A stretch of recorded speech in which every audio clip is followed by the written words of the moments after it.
when I have observed all your businesses, you are giving an opportunity to the new starters. So, what kind of happiness you get when you see people getting a business opportunity from Jim's group? So, how do you feel it? It is very satisfying. One of the greatest, the happiest, proudest memories I have from my whole career is when I've been able to help an individual person.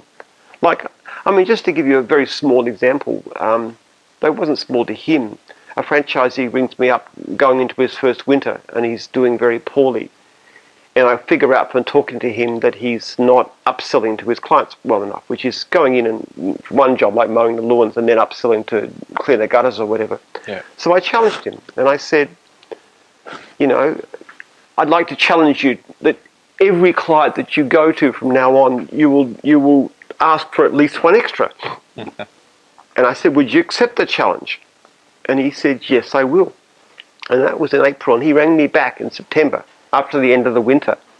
And he said, Jim, do you remember that conversation we had back in April about upselling? And I said, yes, I do. How did it go? And he said, thank you. That conversation saved my business. Now, that wasn't a big thing to me, but that kind of thing sticks in my mind as the ultimate of satisfaction, that you can see people succeed. Everything is about that. If you start caring more about the money than the people, you're off on the wrong track. And I see people do that all the time.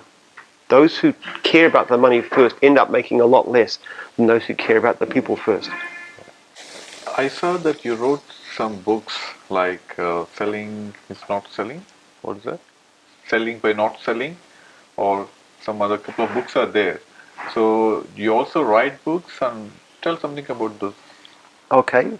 I've written the book actually a long time ago about my business. The latest version is actually called Every Customer a Raving Fan, which is the basic principle behind everything I did, which is the customer, first of all, my mowing customers, and then my franchisees, and more recently our trade exchange, where we arrange exchanges between businesses. I've also written two more academic books about the studies that I did. It's called Biohistory. One's called Biohistory, and the other version is called Biohistory, Decline and Fall of the West. Okay. Which is just a completely radical, different understanding about what makes society works. And it's the basis of our scientific research program that we're doing.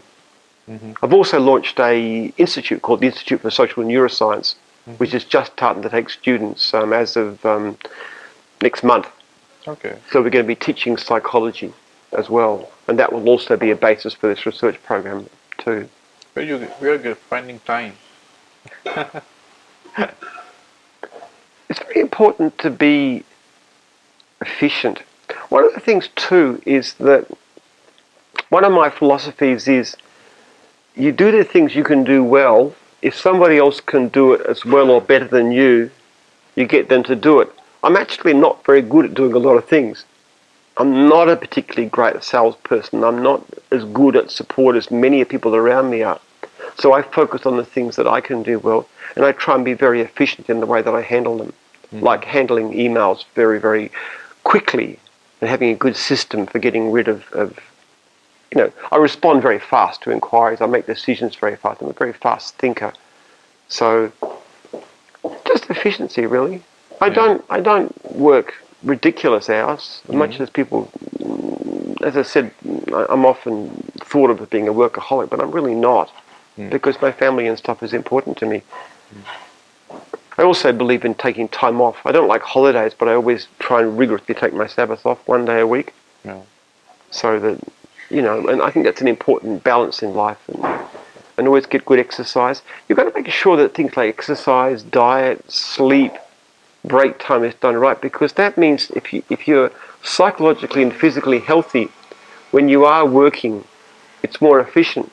Yeah. Because in actual fact, especially when you get to a certain stage, 5 minutes of clear thinking can be more valuable than 5 hours of muddied thinking where you don't really know what you're doing. Exactly. Yeah. And often I just make a decision. I say, we're going to do this, and then I make it happen.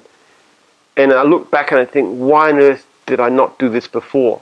You've just got to have a a clear mind about what to do. So it's quality time. It's thinking earnestly about what you're doing. And also, to me, it's very difficult to know when I'm working, when I'm not working. Because, in fact, when I'm talking with somebody, just socially, business tends to come into it anyway. Yeah. Even with my wife, we spend at least half our time talking about business. And when I'm running or something, when I'm thinking, when I'm walking, when I'm doing anything, my mind is always busy. And yet when I'm working, I'm having fun because I have a great job. I was speaking to our guy, our local MP, Tony Smith, the other day, who's he's a Speaker of the House of Representatives, so he's one of the most important men in the country. And I said, Tony, I don't envy your job. I wouldn't swap. Yeah. So who are your best friends here in Australia or wherever? My best friends. Yeah. My best friend is my wife. Oh, okay. Absolutely, by far, and my kids. Okay. That's the one. That's who I'm closest to. I have some wonderful work colleagues. Tino Grossi, who helps me out in the national office, is fantastic, and I've got wonderful staff. Okay. I don't even want to start mentioning people. There's so many, and great franchisors too. Good. Yeah. There's a franchisor, a lady called Sharon in the cleaning division, who's just set the whole of Jim's group afire because she's just so wonderful. She's great at. She loves the franchisees. She gives them fantastic support. She's got a really good success rate, and she's getting incredible growth. And people like that are, I don't know whether you say Sharon was a friend, but they're people who inspire me and motivate me. Yes. And I really love her. She's a great lady. Yeah. I like people who care about what they do. And I have fun too. I play chess with the guys in the IT department too.